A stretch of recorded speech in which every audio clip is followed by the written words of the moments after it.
My parents skipped my daughter's birthday again, 3 years straight. No call, no card. A week later my mom texted, "We need $1,800 from you. Your sister's baby shower isn't cheap." I just blocked them. And the next day they were already knocking on my door. My daughter just turned 10. A whole decade. Double digits. She's at that age where she still wants themed cupcakes and glittery invitations and insists on dressing up her stuffed animals for the party. She wanted a butterfly garden cake and a scavenger hunt, so that's what I gave her. We decorated the living room together the night before. She kept asking if the lights were sparkly enough. Her dad, my ex, couldn't come, but he called. Sent her a gift too. A little bracelet with her name engraved. Even his new wife remembered. But my parents, nothing. Not a card. Not a call. Not even a lazy Facebook message. Just silence like she didn't exist. And it's not like this was new. This was the 3rd year in a row they'd skipped her birthday. 3 years. I'd reminded them a week before. Gave them a heads up. I even texted them pictures from her party. Her in her sparkly dress holding the cake we made together. I saw they viewed the photos. No response. It's not like they were out of the country. Not sick. Not dealing with a crisis. I knew exactly where they were that day. At my sister's house helping her plan her second baby shower. Her second. Meanwhile, their only grandchild on my side of the family turned 10 without a whisper from them. That night, after I cleaned up the glitter and tossed the leftover cupcakes in the trash, I let it sit. Didn't say anything. I'd been through this before. The excuses, the blame shifting, the half apologies laced with guilt trips. Then a week later the text came. No greeting. No mention of the birthday. Not a single word acknowledging they'd missed it. Just this. "We need $1,800 from you. Your sister's baby shower isn't cheap." I stared at it for a good minute thinking maybe I was reading it wrong. I wasn't. There was no typo. No autocorrect mistake. It was exactly what it looked like. A demand for money. Like I was their bank. Not a daughter. Not a mom they just insulted by ignoring her child's birthday. Just their financial plan B. That's when I blocked them. No warning. No explanation. Just opened my contacts and hit block on both of them. They've done this for years. Expected me to help. I have a decent job, good income. I never flaunt it, but they know. They've always leaned on me. Family vacations? I covered the Airbnb. Holidays? I hosted. My sister's first baby shower? I paid for half of it without blinking. I was the responsible one, the financially stable one, the one who got guilted into solving everything. But this time something cracked. Or maybe finally healed. The next morning, 9:42 a.m., there's knocking on my door. Not light knocking. Not neighborly. It was the kind of knock people use when they think they have a right to your time. I didn't answer right away. Just peeked through the peephole. My mom. My dad. Both standing there like they were about to lecture me for not doing enough. Again. They didn't know they were blocked. They probably thought I'd just forgotten to reply. That I'd come to the door smiling, wallet in hand, ready to be useful. I opened the door just a crack. They both looked surprised. That's when I realized they weren't here to apologize. They were here to make sure their plans stayed intact. But I'd already made mine. And they were not part of them anymore. The first thing my mom said at the door wasn't "Hi," or "We forgot her birthday," or even "Can we talk?" She just looked at me and said, "Did you get our message?"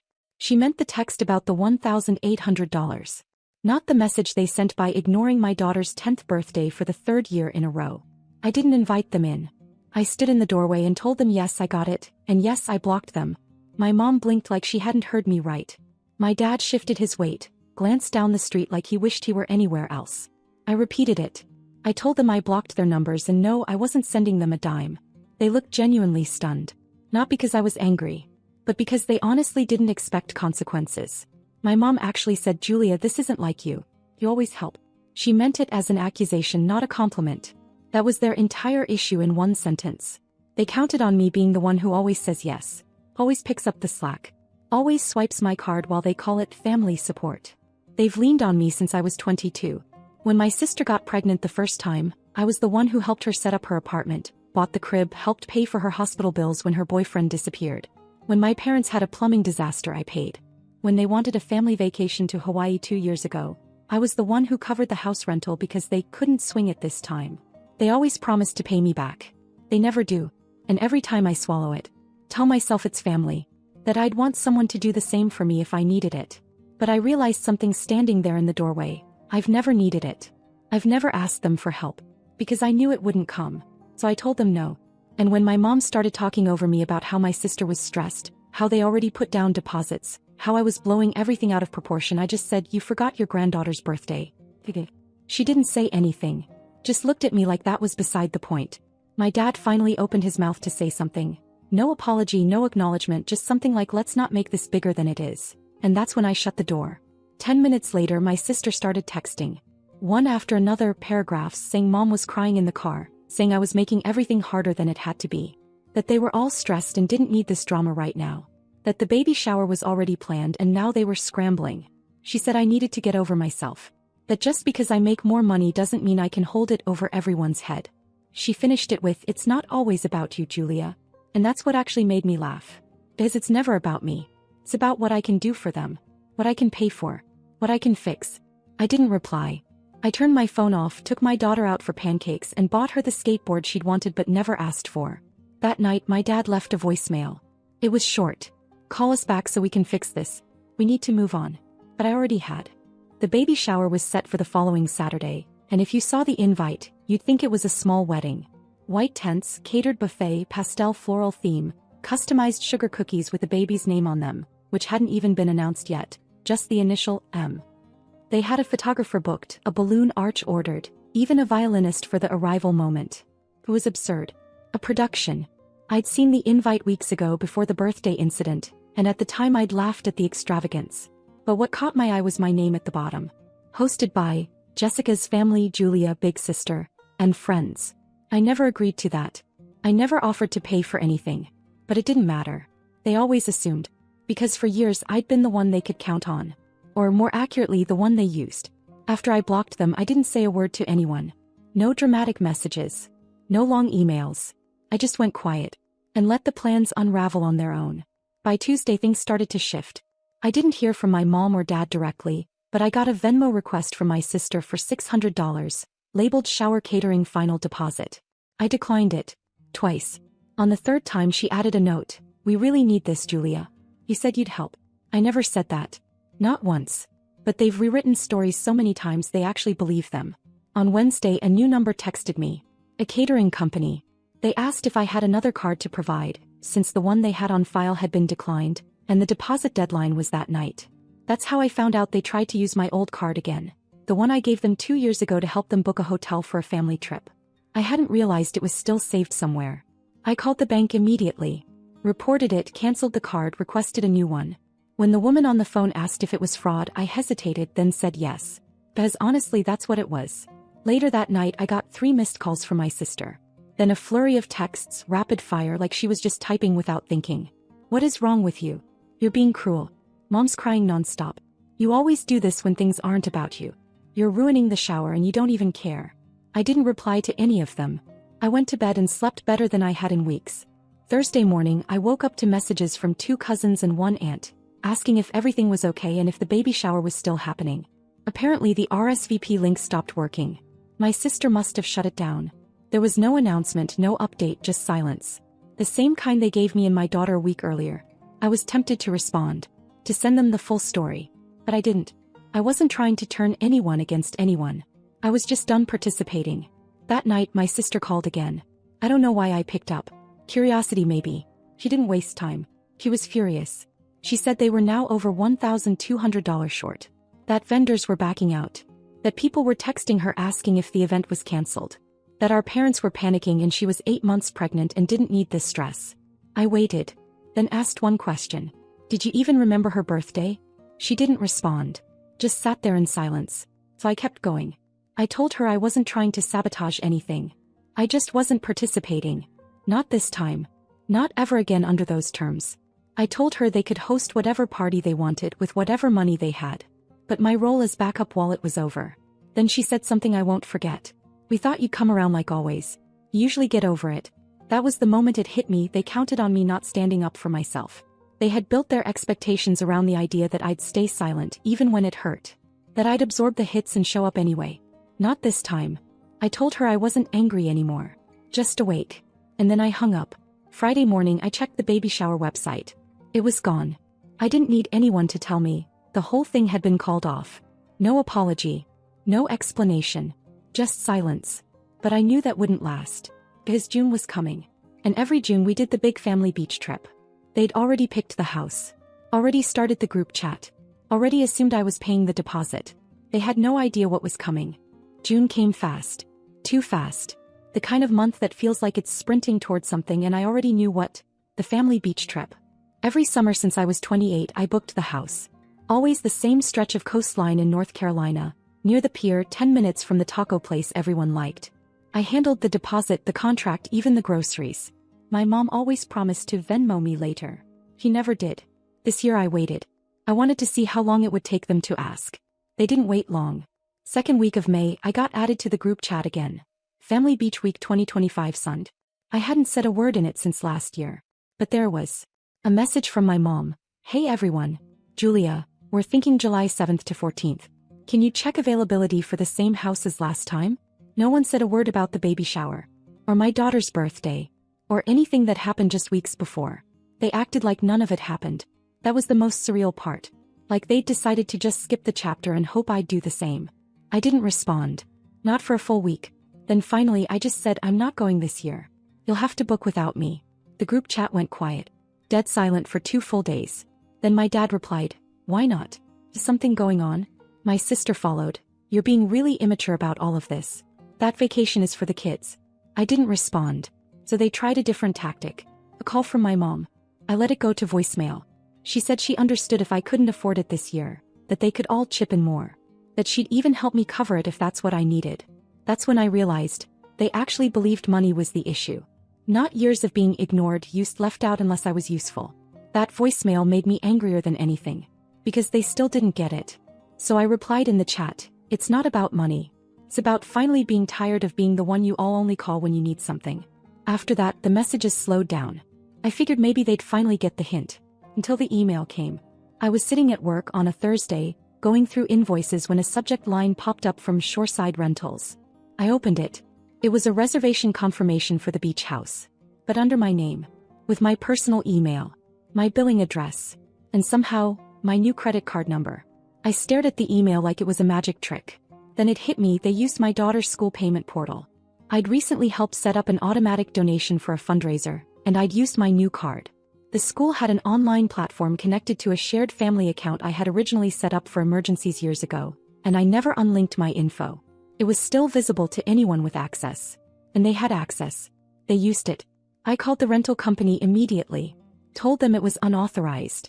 Thankfully, the deposit hadn't processed yet. I canceled the booking. Then called the bank again. New card issued. I didn't say anything to my family. I just removed myself from the group chat. Deleted the app. But apparently they figured it out quickly. Saturday morning my sister showed up at my door. Unannounced. She was holding her baby. She looked exhausted. I almost didn't open the door, but something in me softened. She asked if she could come in. I let her. She sat down on the couch and didn't say anything for a full minute. Then finally, I didn't know they did that with your card. I swear to God I didn't know. He sounded tired. Like she'd fought with them before coming over. Then she said something I didn't expect. They think you're punishing the whole family. But honestly, I think you're finally just protecting yourself. He started crying. Said she didn't want her kid growing up watching everyone treat me like that. That she was tired of the tension.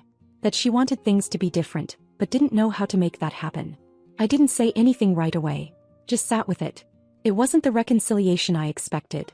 It wasn't really a reconciliation at all. It was the first real moment in years. And it changed everything. It started with the letter. It came in a pale yellow envelope, the kind my mom uses for holiday cards. Her handwriting on the front was neat, precise. The way it always is when she's trying to look calm even when she's boiling inside. I knew exactly what it was the second I saw it. Inside were 3 pages, all front and back, filled with the kind of carefully curated guilt only a mother can craft. The first paragraph was all about how she missed me. How the distance lately had been hard on everyone. Then came a list of vague emotional appeals. That family is all we have, that I'm teaching my daughter resentment, that my father's been so hurt by the way things unfolded. Then she pivoted. Page 2 opened with, we never expected you to cover everything forever, but you never once said no before, so how are we supposed to know you felt this way? She wrote that I had a coldness lately she didn't recognize. That she always admired my strength, but lately it had turned into bitterness. She accused me of becoming distant and ungrateful. That I've enjoyed my success but forgotten the people who helped get you there. Which was interesting considering I paid my own way through college, worked 2 jobs and never once borrowed money from them. But okay. And then this gem in perfect underlined penmanship. You have obligations, Julia. Not just opportunities. That's when I realized what the letter really was. It wasn't a peace offering. It was a reminder. A subtle, eloquent attempt to put me back in my role. The family fixer, the reliable one, the giver. I didn't write back. I didn't even text. I folded it and put it in my filing cabinet, right next to the expired tax documents and my divorce papers. 2 days later my dad called. I didn't pick up. His voicemail was short but heavy with condescension. Said he didn't raise a selfish daughter.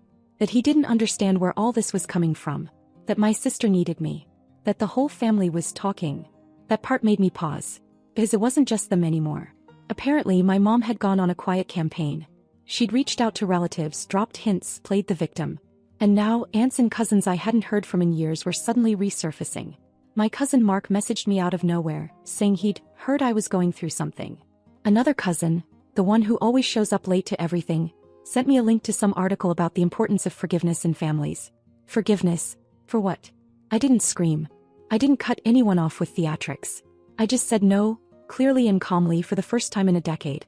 And apparently that was more offensive than anything else I could have done. Then came the kicker. My aunt, the only one who ever seemed neutral in all this, called me. And she didn't even pretend to be neutral this time. She said, I just want to let you know your mom's been really torn up. She didn't mean to make you feel taken advantage of. But you have to understand she's under pressure too. There's still a baby in the picture. And now with the beach trip falling apart, I cut her off. Asked if she even knew they tried to use my credit card again. She went quiet. Then she said something that made my stomach twist. Well, you've always made more than the rest of us, Julia.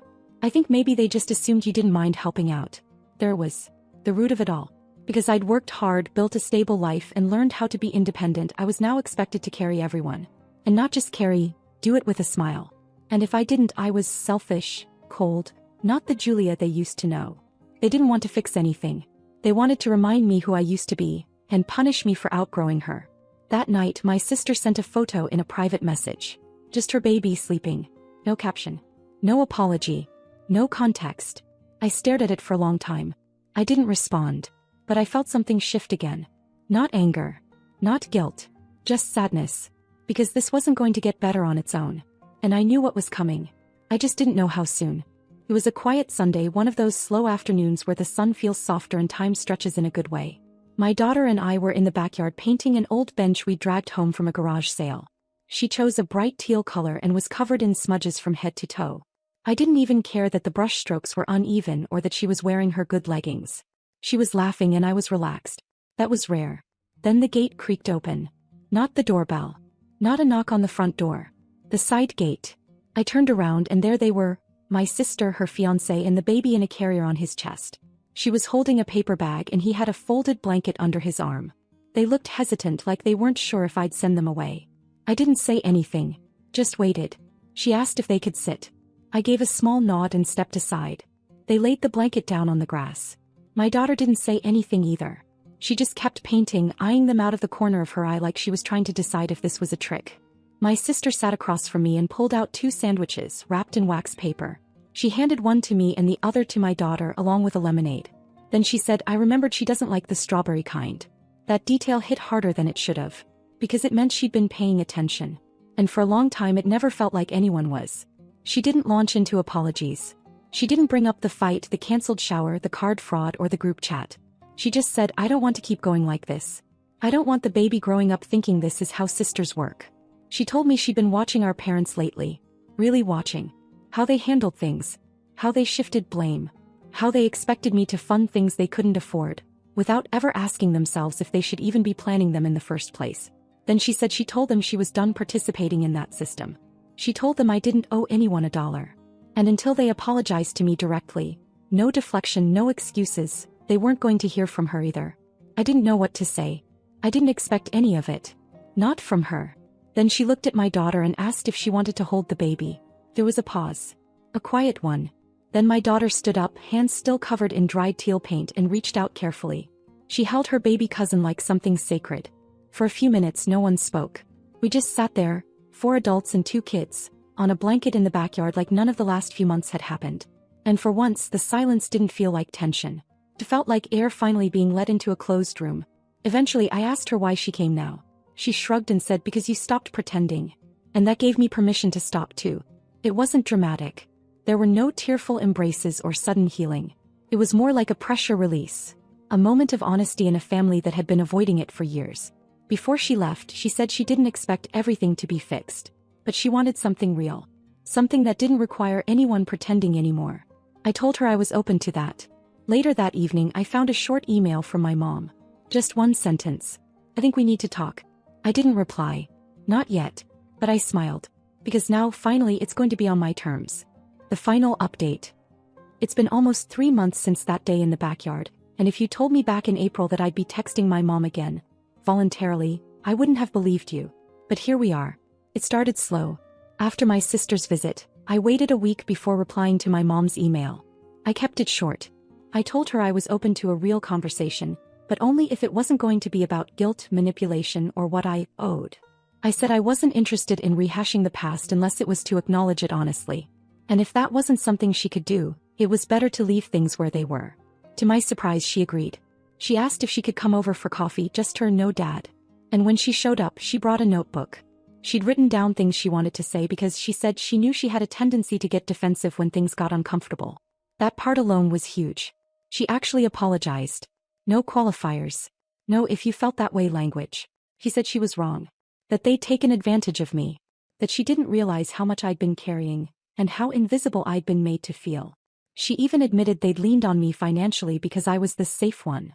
And they never stopped to ask how that felt for me because they assumed I'd always be there. She asked what she could do now. What it would take to rebuild. Not for appearances, not for holidays, but for something better. I told her the truth. I said I wanted boundaries respected. I wanted emotional support to go both ways. I wanted them to show up for my daughter consistently, not just when it was convenient. I didn't expect perfection. I just wanted effort. Since then, things have changed. Slowly but noticeably. My mom comes by twice a month to take my daughter out. Sometimes for ice cream, sometimes just to sit and draw with her. She doesn't make excuses anymore. She doesn't talk over me. She listens. That's new.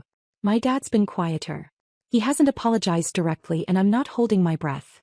But he's made an effort. He sent my daughter a birthday gift, late but thoughtful. He's also started calling me to check in, not just to ask for help. And my sister? She's been the most consistent of all. We talk almost every day now. Not long conversations, just little check-ins. Pictures of the kids. Random thoughts. Honest stuff. No pretending.